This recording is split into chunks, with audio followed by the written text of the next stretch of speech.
Hola, es un gusto volver a estar con ustedes en uno de nuestros programas más de Cornerstone Life. Y hoy tenemos un súper invitado y vamos a pasar un tiempo muy padre. Está con nosotros el apóstol Ofir Peña. Él es cabeza, director de la red Cornerstone en México. Y es un gusto tenerte entre nosotros. Bienvenido. Gracias Rubén. Me encanta estar contigo y con ustedes. Así es que, ¿qué tal? Ustedes que habían pensado que no íbamos a poder estar juntos alguna vez, miren y sufran. Gracias a Dios porque Él tuvo a bien dedicarnos este rato y poder charlar un poquito. Queremos aprovecharlo en varios temas, así es que esperemos que se queden con nosotros. Y recuerde, ponga algo en el asunto de su muro. Déjenos saber que nos está viendo, déjenos saber que le agrada, que le ha servido todo el material que hemos estado subiendo. Y por favor, díganos de dónde también nos está escribiendo y hasta dónde nos alcanzan a ver. Estaremos tocando algunos temas muy especiales con el pastor Ofir, desde el asunto local de la red Cornerstone que él dirige, como también el aspecto del evangelio en la nación y con un poco este asunto de cultura y cómo transmitir lo que está. Así es que gracias a todos y cada uno de ustedes por seguirnos. Por favor, vuélvalo a repetir en su muro y bienvenidos nuevamente. Bienvenido, Pastor Ofir. Gracias. ¿Qué es esto? ¿Cómo ha crecido la red? ¿Qué tanto Dios ha permitido que la red vaya creciendo? ¿Cuánto abarca? ¿Hasta dónde ha llegado? Un poquito de datos y números solo para que dimensionen de manera correcta cuando entramos al tema de Red Cornerstone México. Bueno, la última vez que hicimos una pequeña como resumen de todo lo que había pasado y dónde estaban todas las iglesias de la red, y también las organizaciones que se han integrado a la red, porque hay organizaciones completas que a su vez tienen una cantidad X de iglesias que la integran. En total, todos debemos de estar sumando ahorita más o menos unas 130 congregaciones. Wow, qué padre. Sí, más o menos. Comenzó hace 15 años. Dime una cosa, ¿has podido recorrer todo el país o hay alguna o dos o tres regiones que te hayan faltado? Estados, regiones, creo que prácticamente todo el país. Ok, estados. Estados sí, hay uno o dos. Colima, creo, nunca he estado en Colima. Bueno, si tú dices, hay una iglesia que te anda buscando. Sí, no, hay dos, pero Colima, por ejemplo, Mazatlán, también, Sinaloa, no he estado. Creo que todas las demás, casi todo el resto del país. Normalmente recorro el país 2 veces por año de punta a punta, desde Bien. Tijuana hasta la otra punta. Y nosotros le damos gracias a Dios por eso, por lo que Él ha puesto en tu corazón, por lo que te ha dado. Y yo sé, esto es algo que yo estoy diciendo para testificarlo y que quede bien claro, es algo que tal vez Él no vaya a querer expresar, pero yo sí puedo decirlo. Es una voz que se ha estado levantando en el país para toda la nación. Poco a poco Dios lo ha ido posicionando y es un privilegio para nosotros tenerlo como cabeza de la red a la cual somos partes y estamos muy orgullosos de ello. Y si yo te preguntara, Pastor Ofir, así en muy breve, ¿cuál es tu impresión hablando en términos nacionales? ¿Cómo está la iglesia evangélica? ¿Cómo la has sentido? ¿Cómo has percibido? Pues mi conclusión de esta última época o de estos últimos meses es que México está en su mejor momento. Nunca habíamos, Bien. Yo no había percibido atmósferas tan altas, tanta hambre. Qué bien. Prácticamente creo que podría decir, cosa que no se podría haber afirmado hace 10 años, que donde plantes una iglesia va a crecer y donde alguien se atreva a labrar la tierra va a florecer. Wow. Casi en cualquier parte. Eso habla de un buen futuro, de una buena oportunidad hacia el futuro y de animar el corazón de los jóvenes a que se avienten a plantar iglesias. Oh, sí, definitivamente. Necesitamos una generación de pastores jóvenes que lo tengan todo. Y de hecho, desde afuera hacia adentro, cuando viajas en los demás países, hay con respecto al mundo cristiano, a la iglesia cristiana, hay bastante respeto y admiración y expectativa de lo que Dios está haciendo en México. Si Dios ha levantado eso en los demás países, espero que podamos responder a esa expectativa y México realmente pueda levantarse en eso y Cornerstone pueda tener un papel relevante delante de Dios en eso. te ha permitido Dios viajar a otros países, en el Cono Sur, en Centroamérica, aún Europa y a otros lugares. De tus últimos viajes y en los países donde Dios ha permitido que haya iglesias que puedan llevar este apellido Cornerstone, ¿cuál ha sido tu experiencia o tu expectativa de esos viajes? ¿Qué es lo más que te ha enriquecido estar en otros países? Bueno, pues me gusta mucho observar la idiosincrasia y ver cómo el reino permea en diferentes mentalidades. Bien. Y obviamente eso crea diferentes maneras de vivir la fe cristiana en una nación. Por ejemplo, Argentina, que es una nación que he visitado con cierta regularidad, donde tenemos una congregación y muchos amigos que están haciendo cosas maravillosas, vi una mezcla, una combinación que me gustó mucho, ¿no? Una mentalidad de conquistadores, y a esa mentalidad súmale la fe o el entendimiento de reino, y la combinación se hace explosiva. En Argentina, qué padre. Argentina, ¿no? Vas a otros extremos, por ejemplo Guatemala, que también recorro 1 o 2 veces por año. Ahí hay una mentalidad pero un corazón, quizá la cultura más noble que he conocido en términos de cultura, de trato, de calidez. Y cuando colocas eso sobre el reino, le colocas reino a algo así, genera, no por algo, son los educadores de México y Latinoamérica en términos de alabanza y adoración, de intimidad, por ejemplo. Ajá, de tiempo con Dios. Ahí hay más intimidad, y muchos de los grandes adoradores que han tocado al mundo entero son guatemaltecos. Entonces Argentina tiene una combinación explosiva, Guatemala tiene una atmósfera, perspectiva nacida de su idiosincrasia, de mucha intimidad, de mucho acercamiento a Dios. Si te preguntara directamente de Colombia, ¿qué has vivido?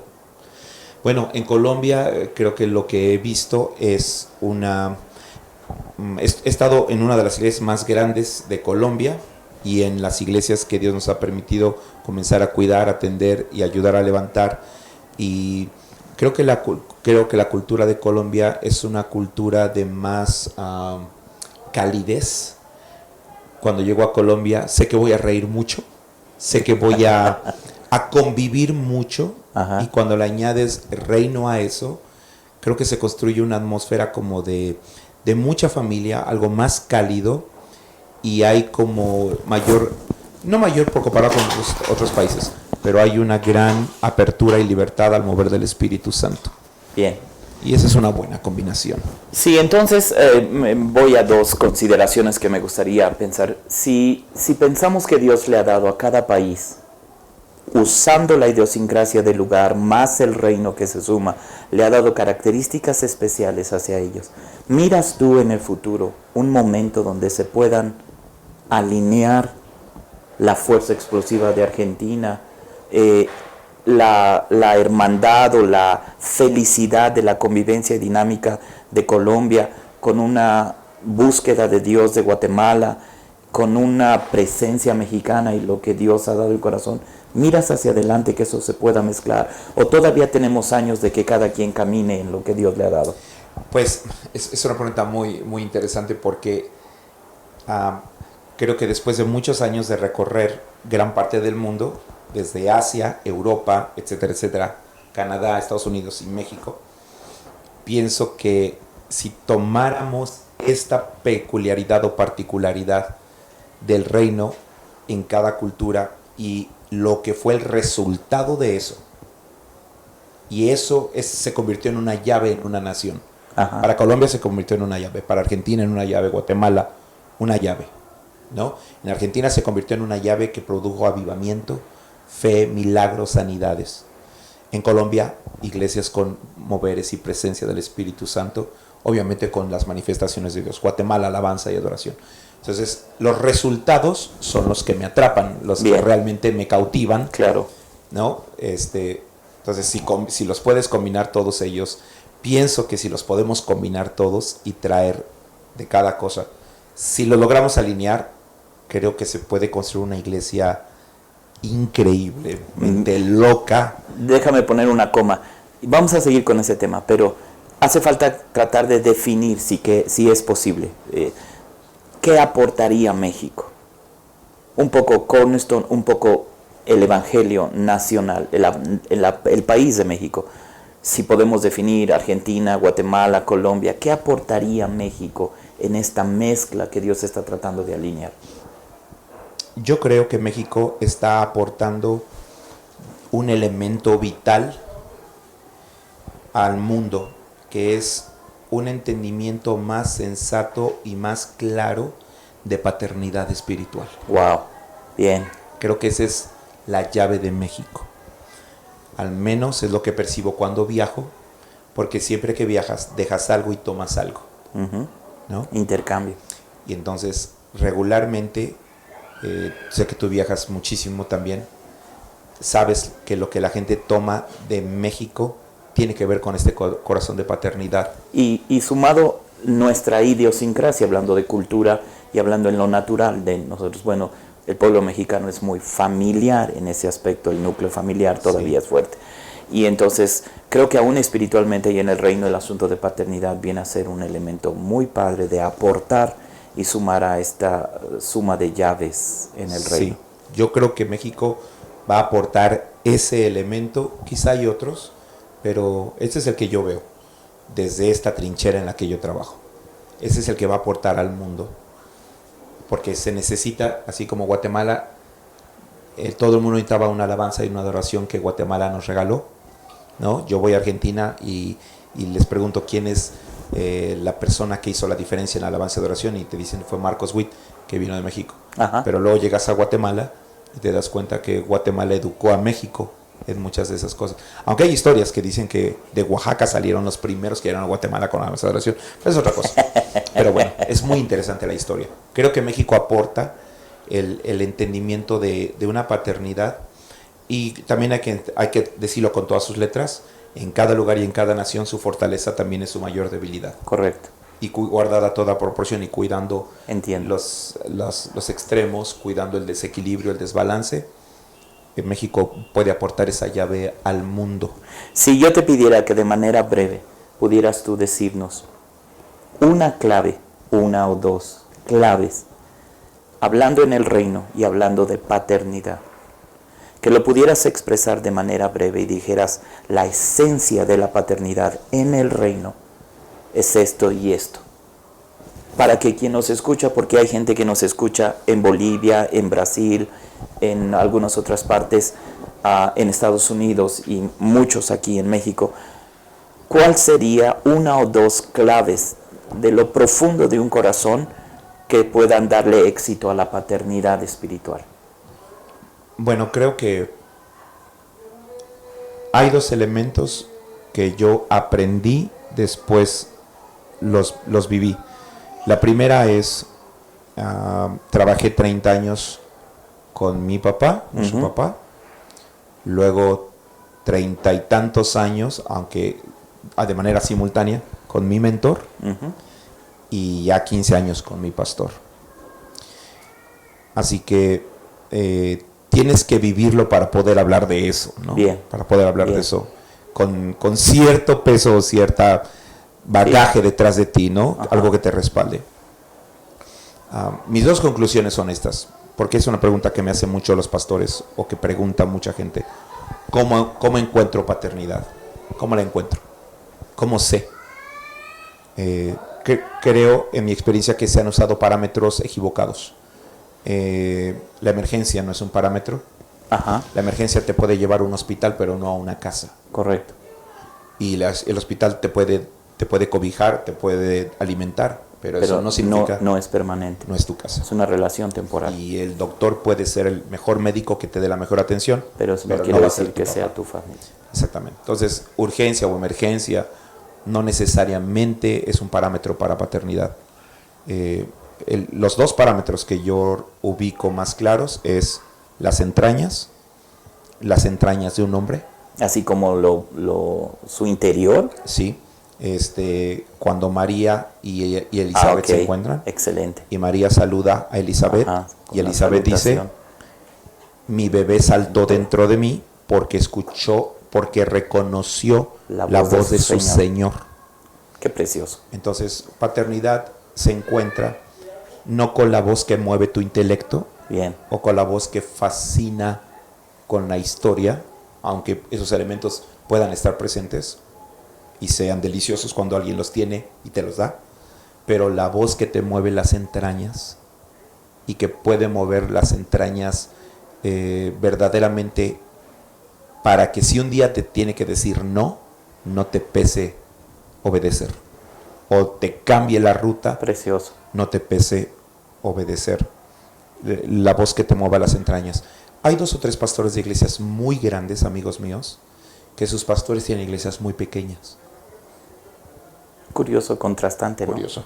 Se me hizo un elemento muy saludable, no como que así debe ser, necesariamente, Entiendo. sino cuando yo les preguntaba específicamente en esta exploración de aprendizaje, me dijo, porque lo que yo necesitaba era alguien cuya voz Me movía. me llenara el corazón. Wow. Y eso es lo que me ayudó. No tenía que ver con si su ministerio era gigantesco o no. Es posible que algunos pastores tengan ministerios más grandes que uno mismo. Eso es solo como ver un hijo que le fue mejor que a ti. Claro, que pudo hacer universidad y maestrías y llega a posiciones más altas. Básicamente, ¿no? Por el otro lado, visto por el otro lado, cuando entiendes paternidad correctamente en este vínculo, Tienes que acelerar.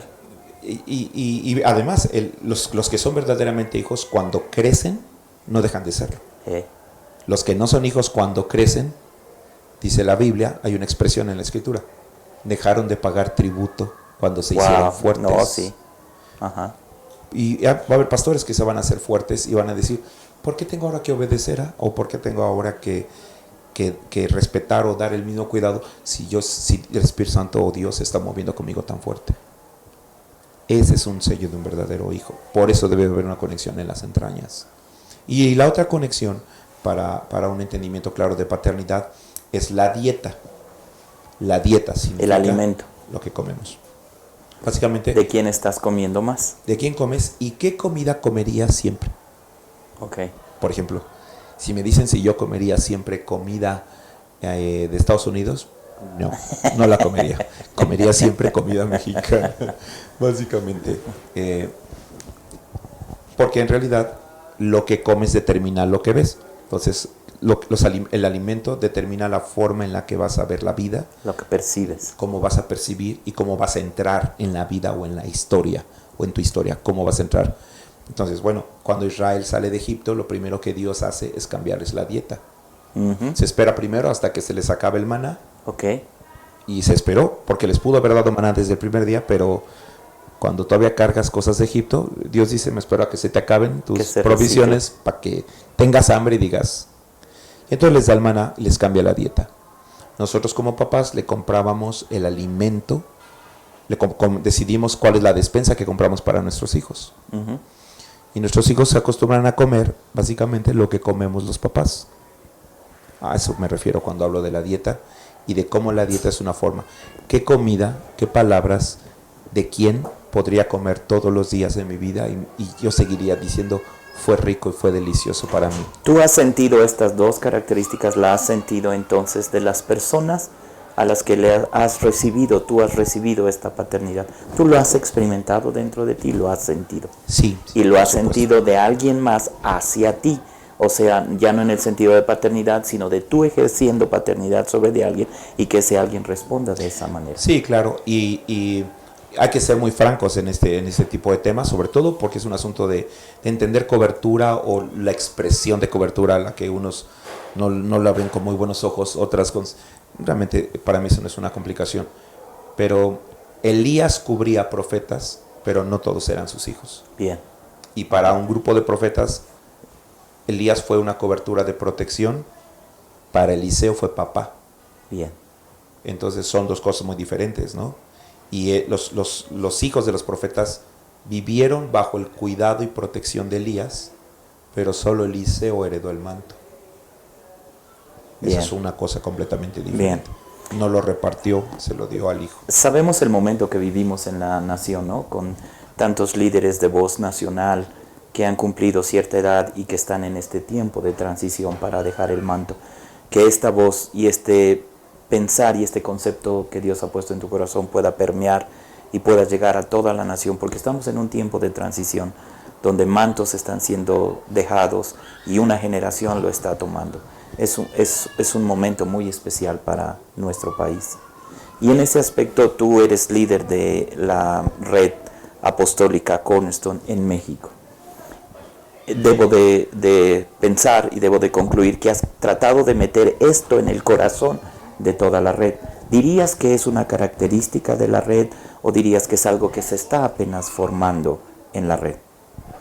Sí creo que llevamos años invirtiendo, no forzando y no imponiendo un concepto. La paternidad no se puede imponer. Si se impone es esclavitud, deja de ser paternidad. Así como el honor no se puede pedir. Si claro, lo pides ya no es honor. Entonces, la paternidad es una conexión del corazón. Porque eso dice la Biblia en Malaquías. El corazón del Padre se volverá hacia el corazón del Hijo. Significa que el Padre da siempre el primer paso y el Hijo da el siguiente paso. Y entonces, cuando se teje esta conexión y estos elementos como los que acabo de platicar, se crea paternidad. Y hay gente que la ha descubierto.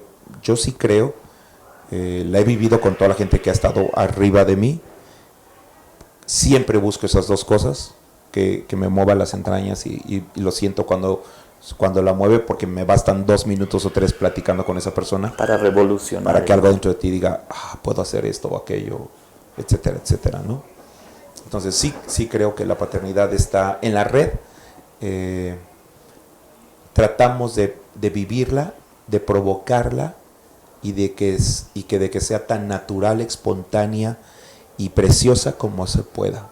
Y asumo que no todos los que van a estar en la red van a llegar a ser hijos, aunque sean parte de la red.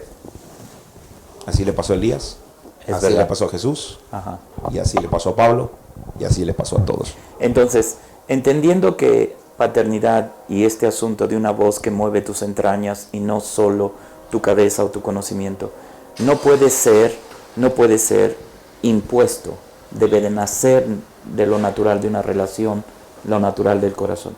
Pensando en esto, ¿cómo entonces lo enseñas? Como por ejemplo, ¿qué ejercicios o actividades o actitudes o palabras has soltado dentro de los pastores que tienes junto contigo para que pudiera surgir de manera natural? ¿O verdaderamente te quedas así en silencio hasta que surja? ¿O haces algunas cosas intencionales para que probablemente surja de manera natural? Bueno, creo que Dios te conecta. Creo que no que tú busques hijos, como quiero tener muchos hijos. Yo no he tenido que hacerlo. No creo que puede brincar a un terreno peligroso, la búsqueda de hijos, como terminar diciendo tengo tantas iglesias o miren todos estos son mis hijos espirituales. Eso no significa que sea necesariamente una buena paternidad. No, yo creo que Dios trae a los que van a ser hijos, que los trae, que los ves, platicas con ellos y con el paso del tiempo esa relación se consolida. Yo como lo hago, procuro siempre buscar qué tan fácil es ser amigo de ellos. Regularmente, si no puedo ser amigo de ellos, y cuando digo amigo es un nivel de una amistad linda, va a ser muy difícil llegar a un nivel de paternidad. A una relación mayor. Sí, y hay gente que Dios quiere que solo sea su amigo. En los ejércitos hay reyes que son amigos. Correcto. Y hay reyes que son dinastías o alianzas. Entonces, normalmente yo lo que busco es que seamos muy buenos amigos hasta que del corazón nazca este anhelo de algo más. Muy bien. Voy a brincar entonces a otro asunto para luego regresar a la red. Decías tú al principio el asunto de la idiosincrasia y el reino. Y manejabas el asunto de idiosincrasia como algo hasta cierto punto positivo, una característica positiva de la cultura, y el reino que abraza para potenciar eso a algo más grande. Paternidad en México, con la idiosincrasia de México. A las personas que nos escuchan.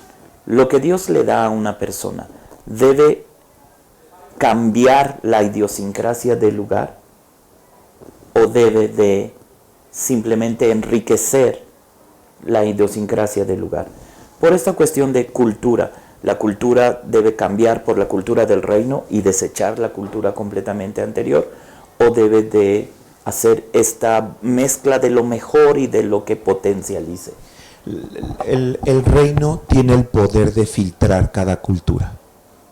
El reino las filtra, toma lo mejor y desecha de manera natural lo inservible. Es por eso que lo hemos visto en las naciones. Tomó la mentalidad de conquistadores de Argentina. Tomó en Corea, por ejemplo, esta mentalidad de trabajo en equipo. Todos lo hacen juntos y ordenados, disciplinados.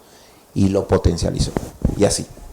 El reino toma lo mejor, toma lo bueno y lo potencializa.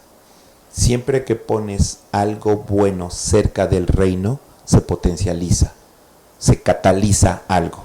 Bien. Entonces, yo pienso que nosotros buscamos lo mejor en cada persona. En una congregación, la iglesia busca lo mejor. No recuerdo dónde estaba yo diciendo que regularmente Dios no nos puso en un lugar para decirle a la gente lo que está haciendo mal, sino lo bueno que hay en ella. Correcto. Y nuestro pastor decía algo en el último evento que tuvimos en liderazgo. Es correcto. Alimenta lo bueno para que lo malo se muera de hambre hasta que no tenga fuerzas. Bien, llegando a ese punto, porque ahí queríamos llegar al aspecto de estas capacitaciones, estos momentos con los pastores y sus líderes. ¿Por qué cambiar a ese sistema? ¿Cuál sería la razón de dejar de hacer temporalmente un evento masivo que aglutine a todas las iglesias y tener tiempos especiales con pastores y líderes?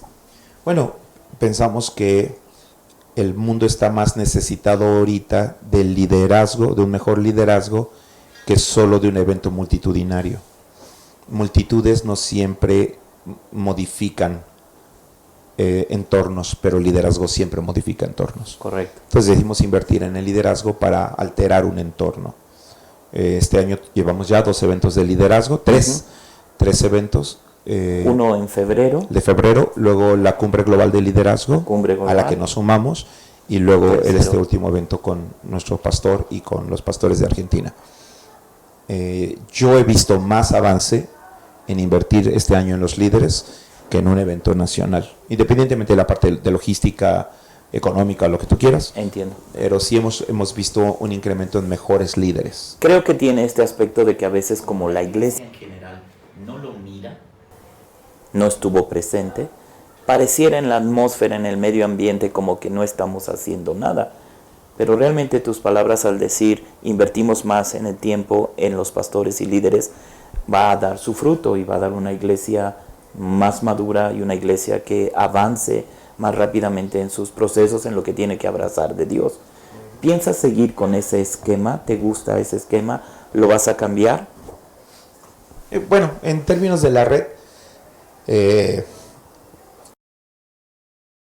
no me gustaría tratar de decir cómo va a ser el futuro. Si lo que estoy tratando de ajustar intencionalmente el objetivo a alcanzar dependiendo de dónde puedo tener mayor ganancia ahorita, ¿no? Bien. En este año, posiblemente este año y el próximo, no lo sabemos, nos aboquemos a pastores y líderes. Posiblemente en 2 años o 3 hagamos algo nacional. ¿Dirías tú que los pastores locales, ahora sí, un pastor que tiene una iglesia local, debería, guardada la proporción en su nivel, en su edad, debería hacer un ejercicio similar y invertir tiempo en su liderazgo, invertir tiempo con la gente con la que está trabajando, en lugar de estar pensando en hacer más actividades grandes y más esfuerzo por una pequeña temporada? ¿O crees que así la capacitación es suficiente? En mi experiencia personal, los alcances que tuvimos como pastores se debieron al tiempo que pasamos con los líderes, no con las ovejas. El crecimiento de la iglesia, puedo decir claramente que no fue el resultado de la consejería, ni el resultado solo de convivir o tratar con las ovejas con las que amamos pasar tiempo, sino del tiempo que pasamos con los líderes. Entonces, para dejarlo de manera práctica y que nos oigan en un minuto, si yo pusiera 3 o 4 actividades o cosas esenciales de la iglesia, la prédica, la consejería, actividades masivas, o sea, cultos, evangelismos, campañas, y tiempo de relación y tiempo de capacitación al liderazgo. 4 cosas. ¿Cuál de estas pondrías entonces? ¿Seguirías diciendo que capacitación al liderazgo sería más importante o debería llevar más tiempo de nuestra agenda que las 3 anteriores? No necesariamente tiempo es igual a logros en términos de más tiempo. Esta fue nuestra experiencia por los primeros 5 o 6 años, lo que detonó el resto de lo que fue la red en el futuro. Los domingos en la mañana, antes de salir a la reunión general, yo me tomaba 45 minutos con los líderes. Eran 10, 12, 13 personas. Vaciaba en ellos algo que traía en mi corazón, de tipo formativo, como hablar de cultura, como hablar de honor, como hablar de este tipo de cosas. Y salíamos a la hora de la reunión a practicarlo. Entonces el impacto de estas 10 o 15 personas saliendo a impactar a las ovejas fue lo que provocó la metamorfosis de la congregación en meses. Entiendo. En meses. Pero no tenía yo que invertir con ellos 3 o 4 horas a la semana. Entiendo. Porque a veces no depende de la cantidad de comida que comes, sino de la calidad de alimento que tomas. Entiendo. Entonces, en mi opinión, se puede tomar un poco de tiempo. Creo que demasiada capacitación, no siempre todo el mundo capta, guarda y practica todo lo que aprende. Pienso que si nos abocamos con una sola cosa y le damos continuidad por un tiempo y los hacemos practicarla de manera visible, real y concreta, que podamos medirla. Este es un asunto que nosotros por muchos años no lo hicimos, no podíamos medir. No teníamos sistema el trabajo de liderazgo o regla de medir. Sí, pero ahora podemos medirlo. Si lo puedes medir, entonces puedes crecer. Sabes exactamente sobre qué estás parado. A nosotros eso nos dio un resultado magnífico en ese momento y en ese tiempo, y creo que en las iglesias puede hacerlo. Y en ese momento teníamos una iglesia de 150 personas aproximadamente. Entiendo. Eso detonó crecimiento, madurez, desarrollo, atmósfera. Una metamorfosis total, le cambió la piel a la iglesia esos 45 minutos los domingos en la mañana con el liderazgo en el que se sostiene la iglesia. Muy bien, déjame hacer un momento una muy breve mención. Recordarles para los que se están conectando ahorita, estamos con el apóstol Ofir, cabeza de la red Cornerstone en México, y estamos haciendo una charla muy exquisita, y vamos a la última parte. Queremos ver si podemos tocar su corazón y a ver una parte de su corazón se puede abrir. Ahí vamos. Cirugía. Si te preguntáramos, ¿qué tiene Dios planeado para ti en los próximos años? ¿Podrías platicarnos un poco, esbozar lo que alcances a ver del sueño, de la posición, del estándar, del lugar? ¿Qué va a suceder con Ofir Peña en los próximos años? Pues en los años pasados escuchamos en más de una ocasión palabras proféticas con respecto a una cantidad de iglesias muy grandes que conformarían la red. Eso fue como si alguien dibuja el cuadro, la imagen completa. Honestamente me da miedo. Honestamente me da miedo. ¿Dónde hemos oído eso? ¿Qué me gustaría hacer? Si pudiera ajustar la pregunta, ¿qué me gustaría hacer? Me gustaría quedar detrás de los pastores, hacerme menos visible, pero más útil. Creo que sería más contento con eso. Yo siento que no nací para las plataformas, yo siento que no nací para eso. Nunca fue mi deseo estar en una plataforma predicando, no por no predicar la palabra, predicar siempre me ha gustado, pero los auditorios, las multitudes, eso siempre fue algo que hasta el día de hoy me pone muy nervioso. Pero escuché de un hombre sabio decir que a veces el que no anhela esas plataformas es la persona ideal para dárselas. No sé quién haya sido, pero lo que me veo en el futuro es tratando de ser menos visible pero más útil. Bien. Me gustaría vivir esa etapa en el futuro, porque si tengo que sacrificar visibilidad por utilidad, escogería 1000 veces utilidad que visibilidad. Es un corazón de reino. Y entonces eso me permitiría ver a otros pastores brillar. Bien.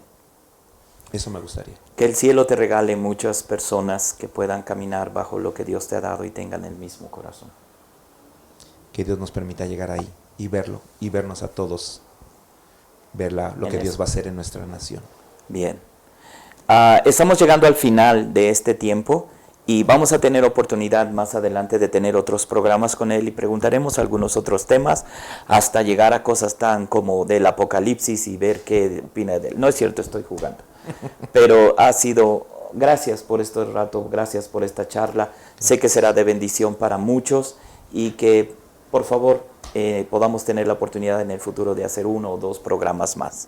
Yo feliz de estar con ustedes y gracias por sintonizarlos, gracias por ser parte de este programa, que es parte de un sueño de Cornerstone, verlo florecer aquí en Querétaro. Es maravilloso. Gracias. Esperemos que llegue a muchos más. Compártanlo con todos los que puedan, que les sea de utilidad. Y si tienen pastores amigos, que a lo mejor lo que hoy escucharon pueda ayudarles, a alguien que está caminando solo, para que puedan encontrar el lugar, la casa, lo que Dios tiene preparado para ellos y también sepan mejor ser mejores padres en el futuro, ¿no? Creo que te quedaron muchos temas abiertos. Envíenos sus preguntas, sus consideraciones, sus opiniones, cosas, casos, chismes, telenovelas o todo lo que quiera comentar. Estamos realmente abiertos. Queremos escuchar lo que está en su corazón y la plática con el pastor Ofir ha sido una bendición esta mañana. Queremos despedirnos y